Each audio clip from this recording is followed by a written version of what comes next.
Welcome to the Rim Break Rodeo. We hope this video helps. You start by measuring and preheating. Pour hot water into the stainless steel press to warm it, then discard.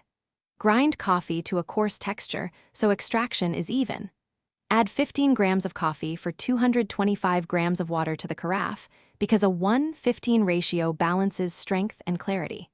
Once the grounds are in, pour water to saturate all grounds slowly, making sure to wet them completely so blooming begins, and you avoid dry pockets.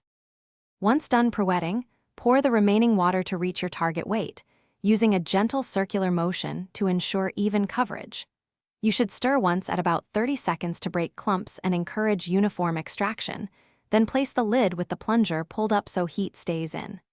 Make sure water temperature sits between 92 degrees and 96 degrees C. Too hot extracts bitterness, too cool under extracts. Brew for 3.5 to 4 minutes depending on taste. You press down with a steady, even motion until the plunger meets resistance and reaches the top of the coffee bed. Rushing causes sloshing and uneven extraction. Once plunged, pour immediately into cups or a server to halt extraction and preserve the intended flavor profile. If you notice too much sediment, use a slightly coarser grind next time. If the coffee tastes weak, try a finer grind or extend brew by 30 seconds, because small adjustments affect clarity and strength. Thanks for watching. Consider subscribing if we helped you.